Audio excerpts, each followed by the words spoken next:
Heboh, artis Billy Syahputra akhirnya diperiksa polisi di Bareskrim Polri pada hari Kamis tanggal 28 April 2022.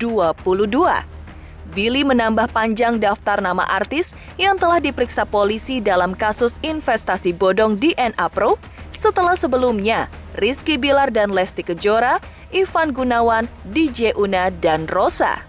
Billy Syahputra memenuhi panggilan Bareskrim Polri dengan didampingi kuasa hukumnya.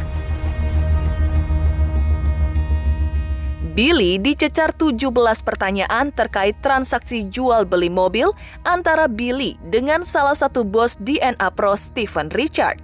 Lantas benarkah mobil seharga 1 miliar tersebut telah disita polisi?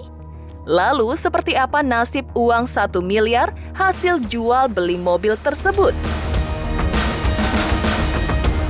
Selain itu, terungkap pula kronologi penangkapan salah satu bos investasi bodong robot trading ilegal DNA Pro berinisial DA alias Daniel AB pada hari Sabtu, tanggal 23 April 2022. Ditangkap di Bandara Internasional Soekarno-Hatta, Cengkareng, Banten. Benarkah Daniel sempat memberikan testimoni kepada member DNA Pro ilegal? Seperti apa pula curahan hati para korban DNA Pro yang sejauh ini sudah terdata 3.894 korban dan menderita kerugian setengah triliun rupiah. Sementara itu, proses hukum atas Crazy Rich dadakan asal Bandung Doni Salmanan rupanya bergulir cepat. Diakui polisi dan kuasa hukum Doni, berkas perkara kasus Doni sudah dilimpah ke Kejaksaan Agung beserta barang bukti. Lantas, siapkah Doni menjalani persidangan dalam waktu dekat? Seperti apa pula harapan para korban terkait kerugian yang mereka derita akibat investasi bodong? Lalu benarkah para korban berharap besar uang mereka akan dikembalikan? Pemirsa, bersama Intens Investigasi, kami hadirkan kabar terkini, terpercaya dan teraktual. Tetapi sebelumnya, jangan lupa untuk like, subscribe, dan juga share channel YouTube ini.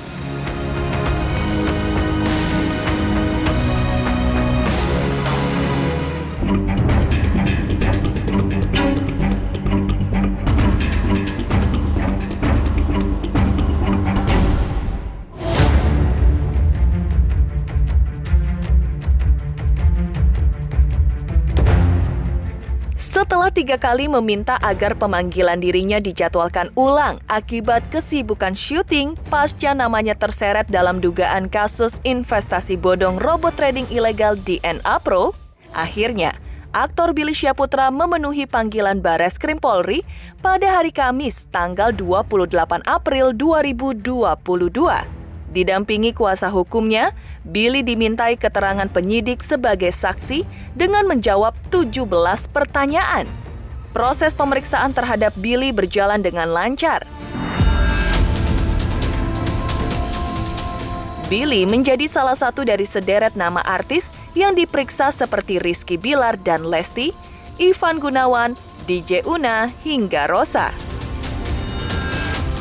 Diungkap oleh kuasa hukumnya, Billy dimintai keterangan karena pernah menjual 1 unit mobilnya kepada bos DNA Pro yang telah ditetapkan menjadi tersangka, yaitu Steven Richard.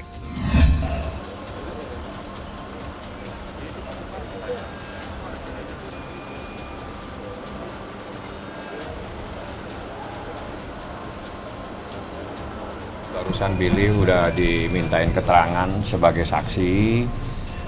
Alhamdulillah ada 17 pertanyaan. Jadi pada intinya kenapa Billy dimintain keterangan? Karena Billy pernah menjual sebuah mobil kepada tersangka yang bernama Steven. Menanyakan kepada Billy apakah benar terjadi transaksi jual beli atas mobilnya tersebut. Hanya itu yang menjadi inti Billy dimintain keterangan di sini. Tanggal 19 memang nggak bisa, tanggal 21 memang benar-benar nggak bisa juga. Sampai akhirnya tanggal 26 nggak bisa juga, mohon maaf sekali lagi teman-teman. Dan sampai akhirnya tanggal 28 baru bisa. Ini juga baru selesai sinetron.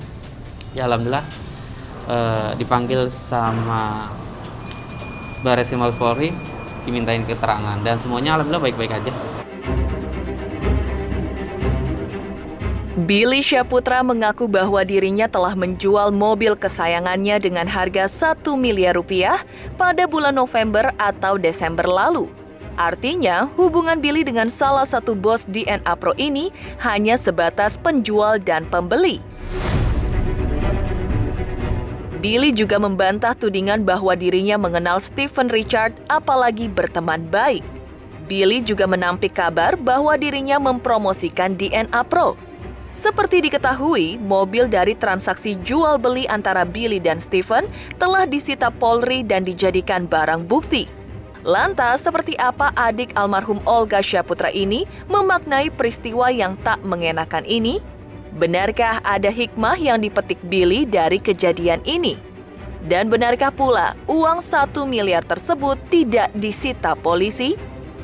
Kalau kejadian itu antara November-Desember. Kejadian Billy saat itu telah menjual mobilnya kepada tersangka yang bernama Stephen. Dengan harga berapa ini?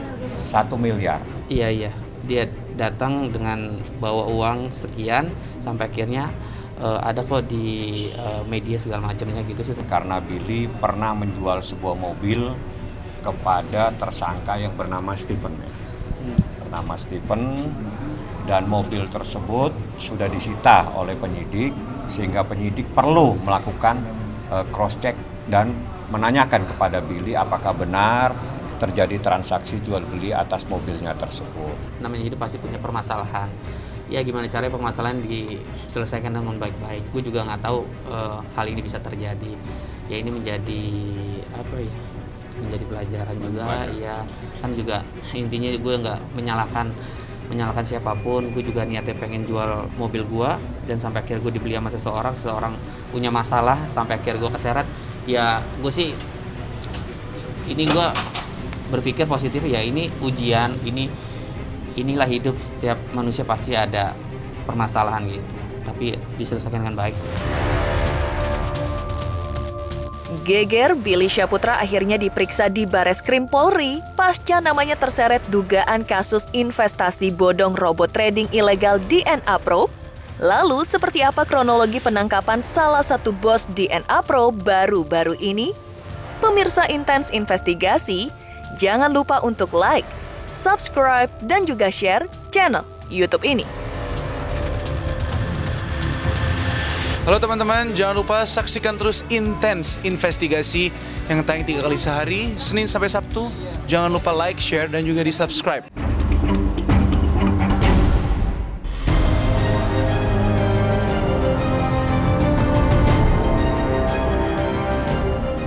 Heboh, artis Billy Syahputra jalani pemeriksaan di Bareskrim Polri baru-baru ini.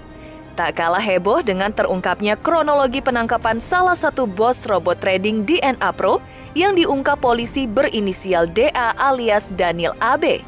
Diakui polisi, Daniel ditangkap di Bandara Internasional Soekarno-Hatta, Cengkareng, Banten pada hari Sabtu, 23 April 2022, pukul 21 waktu Indonesia Barat.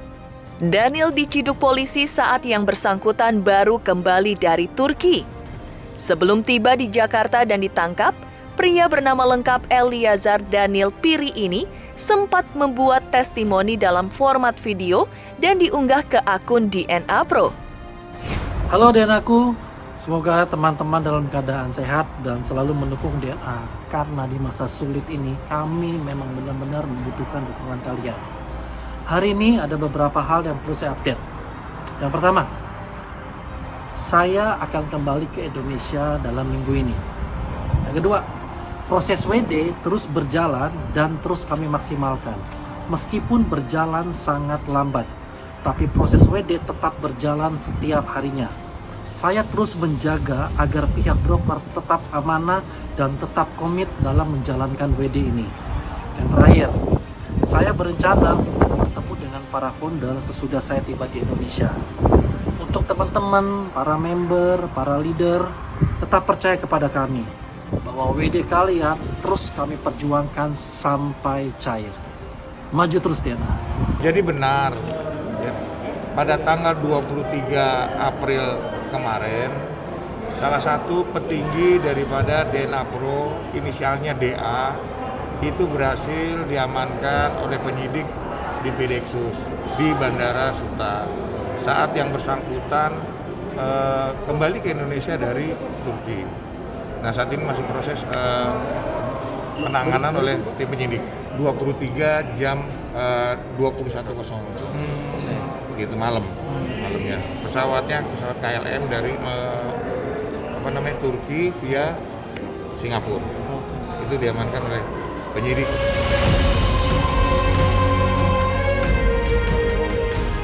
Ditangkapnya Daniel tentu menjadi kabar gembira bagi para korban yang jumlahnya sampai saat ini sangat fantastis, yaitu 3.894 orang. Itu pun jumlah tersebut menurut kuasa hukum mereka masih akan terus bertambah. Dan sejauh ini, ribuan korban DNA Pro tersebut masih menunggu proses hukum terhadap para afiliator hingga para bos DNA Pro yang telah ditangkap dan menjadi tersangka. Para korban yang jumlahnya 3.894 ini juga rupanya telah mengambil langkah hukum dengan melaporkan kasus mereka ke Polda Metro Jaya dengan kerugian sementara sebesar setengah triliun rupiah. Para korban meminta polisi agar terus mengusut kasus tersebut hingga tuntas. Dengan telah ditangkapnya salah satu manajemen DNA, yakni Daniel AB, diharapkan aliran dana dari member ke broker melalui pihak ketiga, yakni exchanger, menjadi terang benderang. Karena gini teman-teman, jadi member robot trading, termasuk DNA itu, kalau misalnya mau menyetor dana ke broker, itu ada pihak ketiga yang namanya exchanger. Nah, itu nanti itu sebenarnya yang perlu ditelusuri aliran dana itu. Dari exchanger itu benar-benar ke broker atau tidak. Sejauh ini langkah hukum yang sudah dilakukan oleh member Paguyuban 007 adalah pada hari Jumat lalu tanggal 22 April sejumlah 3.894 dari 7.000-an member Paguyuban telah melapor ke Polda Metro Jaya dengan nilai kerugian kurang lebih setengah triliun atau 565 miliar rupiah, tapi jumlah itu masih akan terus bertambah. Ini berkaitan dengan pandemi ya, di mana usaha kami juga itu sempat berhenti total ya. Nah, jadi saya pikir dengan masuk DNA ini bisa untuk memenuhi kehidupan kami sehari-hari. Jadi memang ya itulah tujuan kami di DNA itu bukan untuk apa-apa, tapi memang untuk sumber penghasilan kami ya, mata pencaharian kami setiap hari. Ya untuk makan, untuk sedangkan kan selama masa pandemi kita kan harus makan juga Pak. Ya, nah itu yang tujuan kami itu masuk ke dalam DNA ini. Harapannya anggota DPR dapat ikut bersuara dan memperjuangkan agar dana member bisa kembali.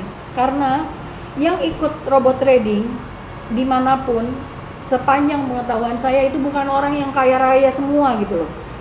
Asal Anda tahu, banyak orang yang menjual rumah, menggadaikan aset, berhutang, simpanannya semua diikutkan untuk trading, uang pensiun, dan banyak masyarakat kelas menengah yang sebenarnya tidak tersentuh gitu.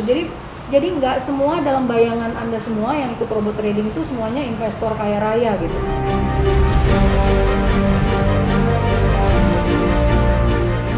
Geger terungkapnya kronologi penangkapan salah satu bos DNA Pro yaitu Daniel AB. Benarkah berkas kasus investasi bodong Crazy Rich dadakan Doni Salmanan telah dilimpahkan ke pihak kejaksaan? Pemirsa Intens Investigasi, jangan lupa untuk like, subscribe, dan juga share channel YouTube ini.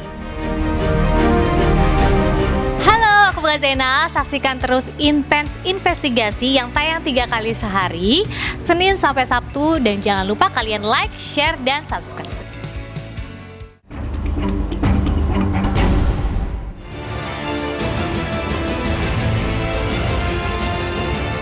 Terungkapnya kronologi penangkapan salah satu bos robot trading DNA Pro berinisial DA oleh polisi di Bandara Soekarno-Hatta, Cengkareng akhir pekan lalu. Di sisi lain yang cukup membuat lega adalah aksi cepat polisi dalam menuntaskan kasus afiliator robot trading ilegal yang notabene adalah Crazy Rich dadakan asal Bandung Doni Salmanan. Pasalnya, berkas perkara terkait kasus dugaan penipuan dan pencucian uang melalui investasi ilegal Quotex dengan tersangka Doni Salmanan diakui polisi sudah dilimpahkan ke pihak Kejaksaan Agung bersama dengan barang buktinya. Lalu, bagaimana dengan Doni Salmanan? Benarkah ia sudah siap menjalani proses persidangan di pengadilan dalam waktu dekat? Terkait kasus DS atau Praform Quotex. Adapun perkembangan yang dapat disampaikan yang pertama adalah berkas perkara atas nama tersangka DMT alias DS oleh penyidik telah dikirimkan ke Kejaksaan Agung atau tahap pertama uang dan barang sitaan DMT alias DS. Pak, terkait DS, Pak, udah masuk ke Kejaksaan Agung nggak, Pak? Udah. Untuk update untuk kasus Mas Doni Salmanan, alhamdulillah sebagaimana dirilis dari pihak Barreskrim kemarin ya Mbak, bahwa berkas sudah dinyatakan lengkap dan sudah dilimpahkan ke kejaksaan. Mudah-mudahan tidak ada catatan tambahan ya Mbak ya, dan bisa segera mungkin dilakukan tahap 2. Beliau tegar dan merasa ikhlas mungkin tetap akan menjalani dalam setiap proses yang sedang dihadapi oleh beliau, insya Allah katanya. Apalagi lihat dari berkas sudah dinyatakan lengkap kemarin penyidik ya. Alhamdulillah Mbak, mereka amat sangat profesional dalam menangani persoalan ini. Saat tersangka Doni Salmanan siap menjalani proses pengadilan, para korban kasus robot trading ilegal dengan afiliator Doni Salmanan melalui koordinator mereka, Maru Nazaru, mengaku terus mengawal kasus ini dan berupaya keras agar uang para korban nantinya akan dikembalikan kepada para korban, tidak ke kas negara. Harapan itu disampaikan sang koordinator korban lantaran dahsyatnya efek negatif yang dialami para korban akibat kasus robot trading ilegal ini, baik secara mental maupun secara ekonomi, maupun kehidupan rumah tangga para korban, di mana sampai ada yang stres, depresi, terlilit hutang, hingga akhirnya mengakhiri hidup, bahkan rumah tangganya hancur berantakan. Untuk pengembalian dana ini memang nanti kita serahkan ke pengadilan, tapi harapan kami apa yang berasal daripada korban harus dikembalikan korban. Ya, itu harapan kami. Jadi jangan sampai pengadilan salah mengambil keputusan. Ya, jadi saya sebagai koordinator saya sampaikan dari sekarang ini bahwa kehidupan semua korban saat ini semuanya darurat. Ya, semua darurat, mereka sangat membutuhkan uang itu. Ada yang nggak bisa keluar dari kamarnya, ya dia mengunci diri, mengurung diri. Ada yang udah terlilit utang seperti itu ya, dan ada yang sudah frustasi. Ya, mereka sangat berharap uang mereka dikembalikan untuk memulihkan kehidupan mereka kembali, karena ini adalah murni penipuan.